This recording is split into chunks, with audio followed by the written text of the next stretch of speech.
Assalamualaikum warahmatullahi wabarakatuh. Alhamdulillah, kita ucapkan kehadirat Allah Subhanahu wa taala. Di pagi yang cerah ini kita masih dapat diberikan karunia kesehatan, keimanan, sehingga dapat melaksanakan aktivitas pembelajaran sebagaimana biasanya. Selawat beriring salam kita ucapkan kepada junjungan kita baginda Nabi besar Muhammad sallallahu alaihi wasallam. Anak-anak Bapak yang Bapak sayangi, pada kesempatan kali ini di pertemuan yang kedua dalam pelajaran prakarya di kelas 8 semester genap, kita masuk pada materi rekayasa alat penjernihan air. Anak-anak Bapak sekalian, di pagi hari ini kita akan masuk di peta konsep, yang mana peta konsep yang akan kita bahas yaitu mengenai alat penjernihan air. Ada dua garis besar yang nantinya anak-anak Bapak harus bisa pahami. Yang pertama adalah penjernih air dari bahan alam. Yang kedua adalah penjernih air dari bahan buatan. Yang mana kedua garis besar ini nantinya akan kita bagi lagi menjadi 4 bagian, yaitu sistem penyaringan, bahan dan alat yang akan dipergunakan, teknik dan prosedur pembuatan. Yang keempat adalah tahapan pembuatan. Anak-anak Bapak sekalian, setelah kita masuk di peta konsep, maka kita akan lanjut di tujuan pembelajaran. Ada 4 tujuan pembelajaran yang diharapkan untuk anak-anak Bapak sekalian setelah menerima pembelajaran pada pagi hari ini. Tujuan pembelajaran yang pertama adalah anak-anak Bapak mampu menghargai keberagaman dalam pembuatan alat penjernih air dan sekaligus mengungkapkan rasa syukur kepada Allah Subhanahu wa taala. Tujuan pembelajaran yang kedua adalah anak-anak Bapak nanti diharapkan mampu untuk mengidentifikasi bahan alam, alat, teknik dan proses pembuatan alat penjernihan air dengan menggunakan bahan-bahan yang terdapat di daerah setempat berdasarkan rasa ingin tahu dan peduli terhadap lingkungan. Sedangkan tujuan pembelajaran kita yang ketiga pada pagi hari ini adalah diharapkan nanti anak-anak Bapak dapat merancang membuat alat penjernihan air dengan jujur dan penuh rasa tanggung jawab.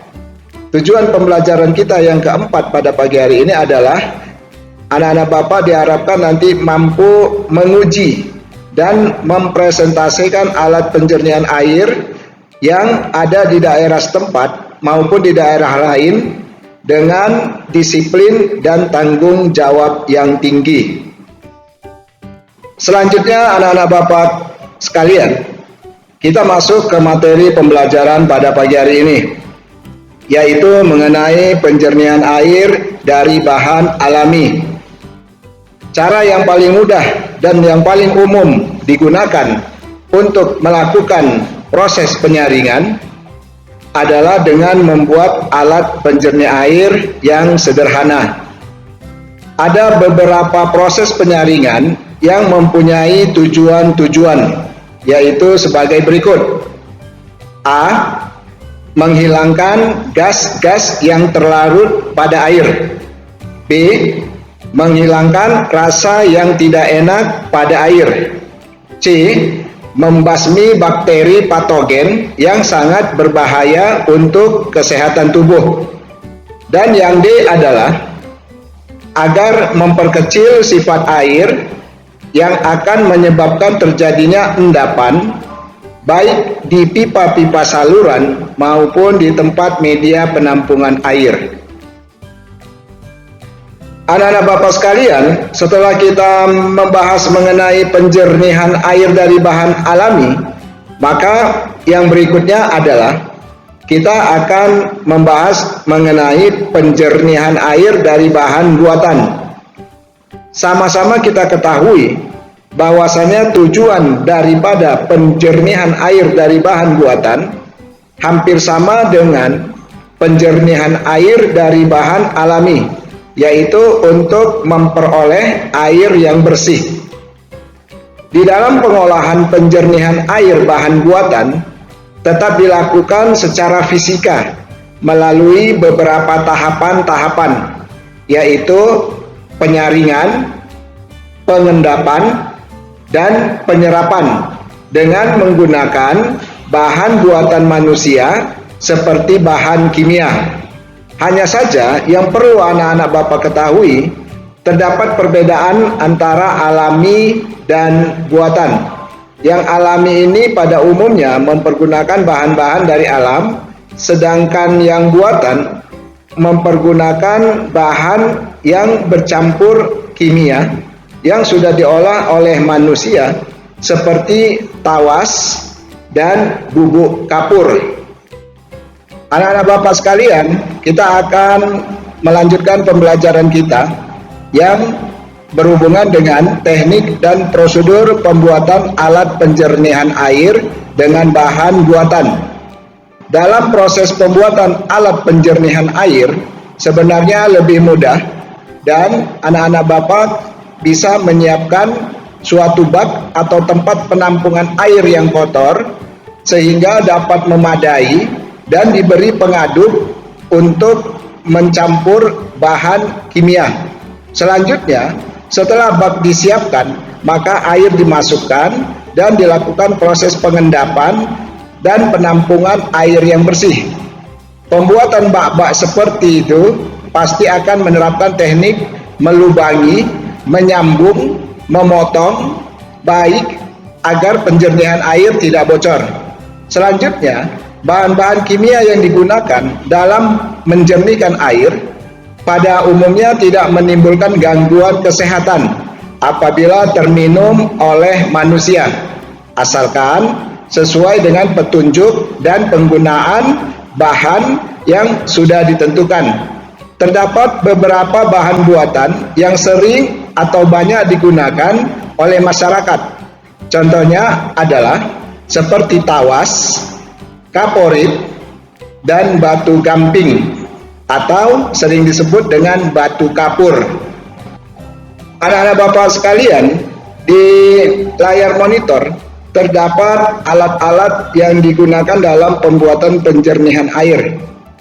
Banyak alat yang kita pergunakan untuk membuat dan menghasilkan suatu produk alat penjernihan air, tetapi di layar monitor ini hanya beberapa alat saja yang mewakili, karena alat-alat yang ada di monitor inilah yang akan mempermudah di dalam menghasilkan suatu rekayasa alat penjernihan air. Di bagian atas sebelah kiri pada gambar 2.8 terdapat sebuah gergaji yang berfungsi untuk memotong benda-benda yang terbuat dari plastik ataupun dari kayu. Sedangkan prinsip kerjanya adalah dengan cara menggunakan tangan dan sekaligus menggesekkannya ke benda yang sudah kita ukur. Pada gambar 2.9 di bagian atas sebelah kanan ada sebuah mesin bor. Mesin bor ini cara kerjanya adalah memutar ke kiri pada umumnya, tetapi ada juga jenis bor yang bisa memutar ke kiri dan ke kanan. Untuk alat mesin bor ini mempergunakan energi listrik dari sumber tegangan PLN, yang mana tujuan daripada bor ini adalah membuat suatu lubang sesuai dengan ukuran dan ketentuan yang kita inginkan. Di bagian bawah sebelah kiri ada gambar 2.10 yaitu pisau, yang mana sama-sama kita ketahui bahwasanya pisau ini adalah berfungsi untuk memotong benda-benda yang sifatnya lunak untuk lebih rapi. Tetapi anak-anak Bapak lebih menjaga agar tidak terjadi kesalahan di dalam penggunaan pisau tersebut. Kemudian adalah gambar 2.11 yaitu palu. Palu ini prinsip kerjanya dengan cara menokokkan benda yang diinginkan agar menjadi lebih rapat dan lebih rapi. Perlu anak-anak ketahui bahwasannya masih banyak lagi alat-alat yang bisa kita manfaatkan di dalam proses penggunaan alat penjernihan air. Anak-anak Bapak yang Bapak sayangi, setelah kita masuk di pengenalan alat-alat, maka dapatlah kita lanjutkan di layar monitor, yaitu contoh pembuatan penjernihan air yang sifatnya sederhana. Ada beberapa tahapan-tahapan yang nantinya merupakan suatu lapisan-lapisan penyusun daripada suatu media untuk pembuatan rekayasa penjernihan air. Yang paling bawah di monitor bisa Bapak tampilkan, anak-anak Bapak bisa melihat, ya, lapisan yang paling bawah itu adalah kerikil, berikutnya ijuk, pasir, arang, kemudian ijuk kembali, baru potongan batu bata. Dan di gambar yang kedua, di situ anak-anak Bapak bisa melihat ada drum penyaring untuk mengendapkan proses air yang masih kotor. Jadi terdapat ada dua drum. Drum yang pertama yang berwarna merah itu adalah untuk pengendapan, sedangkan di bagian bawah dari drum tersebut dibuat sebuah keran untuk mengalirkan air yang berikutnya ke drum yang kedua. Di drum yang kedua ini adalah berisi dari bahan-bahan yang sudah Bapak sebutkan tadi sebagai proses untuk penyaringan. Terdapat beberapa lapisan-lapisan yang ada di drum yang berwarna hijau.